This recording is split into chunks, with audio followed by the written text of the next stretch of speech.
Welcome to the presentation of the General Economics major enrollment information. So what we're going to do for this presentation is talk about the typical progression through the major, talk about common issues that come up with enrollment, how to identify elective attributes, and then give you some information about how to reach us with questions. So here's a typical progression through the General Economics major. We've got first year through senior year, fall and spring. In the first year, we typically like for students to take Calc A and Calc B or some equivalent. So BC Calculus for AP, Calc 1 and Calc 2, and also take Principles of Micro and Principles of Macro. So those are prereqs for Intermediate Micro and Intermediate Macro. And that's what we want for students to take in their sophomore year. So in their sophomore year, we want students to take the core courses, Intermediate Micro, Intermediate Macro, Statistics for Economics, and Econometrics. Somewhat confusingly, Statistics for Economics is numbered at a higher number than Econometrics, so just note that Stats for Econ is 30340, where Econometrics is 30331, but the sequence is Stats for Econ, then Econometrics. All right, so if you take all your core courses by the end of the sophomore year, this is really what we encourage for a few reasons. One is that it opens up any econ elective that the student may want to take in their junior or senior year. So you knock out all the required classes, and that opens up every elective possible. It also might open up internship or job opportunities, such as those with the Lab for Economic Opportunities, which is a popular internship after sophomore year for econ majors at Notre Dame. This also increases the likelihood that you'll be a successful applicant for the concentration, financial economics, and econometrics. Okay, so after the core courses, there's a requirement to take 4 econ electives. So what we've done here is we've just listed 1 per semester for junior and senior year, fall and spring.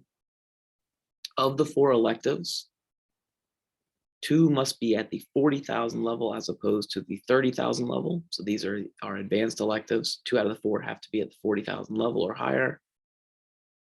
And then 1 of the 4 has to have this ECWI, or Econ Write and Intensive attribute or designation.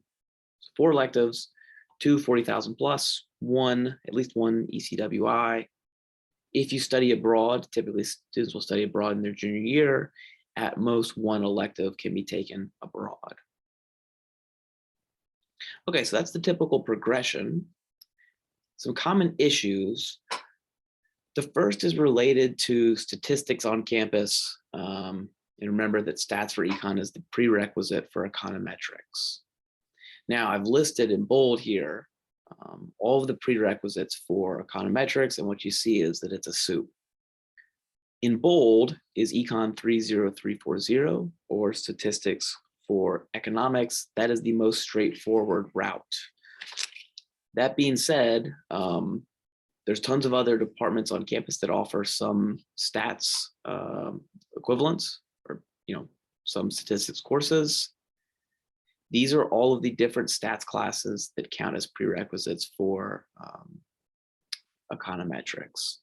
So it could be the second business stats, it could be psych stats, it could be one of these ACMS courses, it could be social stats. All of these are prereqs for econometrics. If you're ever curious about a class you're thinking about taking or currently taking and wondering whether it counts as a prereq for econometrics, you can simply look on Class Search and search for the prereqs for econometrics, and you'll get some list like this. One issue that happens is that some stats classes, so AP Stats, ACMS 10145, the first business stats, don't count as prereqs for econometrics because they don't cover linear regressions. In order to fill that gap, we offer Econ 30335, which is a supplementary 1 credit hour course for people who have taken and received credit for AP Stats, or have taken business stats or another stats class that doesn't cover linear regression. So if you've taken a stats class, you have credit for it on campus that doesn't satisfy the prereq for econometrics, you can take this 1 credit hour class that focuses on linear regression in order to prepare students for econometrics. This class, Econ 30335, plus AP Stats or ACMS 10145, together count as a replacement for Econ 30340, stats for econ. Another issue that comes up is if you're an econ psych major or econ sociology, econ ACMS, or something like that, you may have taken a different course that satisfies the prereq for econometrics, one of these slew of courses listed above. If that's the case, you can use the prereq, say psych stats or sociology stats, in place of to place into econometrics and in place of stats for econ. But if you don't take stats for econ, you do have to take an additional econ elective to satisfy the full course number for the econ major. Okay, so you can exempt out of stats for econ if you have one of these other courses, but you're going to have to take an additional elective in its place. Finally, there can be timing issues with econ math or econ ACMS majors. So suppose you're an ACMS major and you're not going to take one of these prereqs until your junior year. If that's the case, we'd like to get you into econometrics sooner rather than later. So please reach out to one of the economics advisors and we will work with you to try and figure out how to get you into taking econometrics, hopefully by the end of your sophomore year. Okay, so for these or any stats issue, please reach out to an econ advisor if you have questions.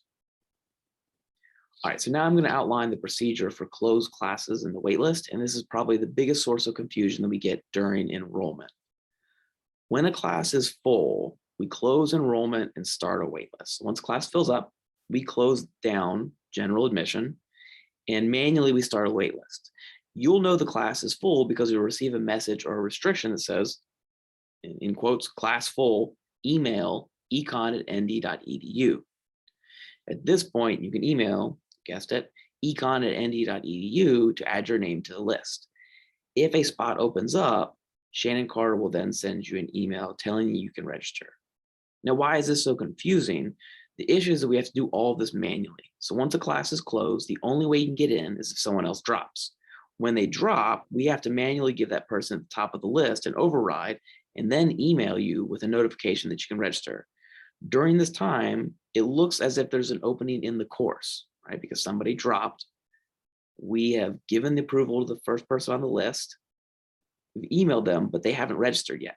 So it looks like there's an opening, but there isn't. Okay, so the restriction is still there. We're simply waiting for the person at the top of the list whom we emailed to register. So just be careful. If a course has only a few openings, it could be because there's actually a few openings. But you want to check to see if there's any restrictions that says class full. If it says class full and you want to get on the wait list, simply email econ@nd.edu. I realize this is confusing, but this is the best we can do given the current system we have. Last but not least, elective attributes. Remember that you need to take at least one econ writing intensive course, that is ECWI, and you can search on class search for that particular attribute to narrow it down to only classes that have that attribute. Other attributes that are relevant for the department, but not necessarily for you, are the financial concentration attribute and the international econ attribute. So to wrap up, if you would like information about the concentration in financial economics and econometrics, we have not put it in explicitly in this tutorial video, but please see the Notre Dame Economics website for information about this. For questions about that, or just in general for anything, please feel free to email any of the econ department's academic advisors. If you go to Notre Dame Economics and look under the undergraduate program, under advising, you can see a list of all the advisors. You can click on a link to schedule an appointment with any of us. We're happy to help you out, answer any questions that you have. Thank you.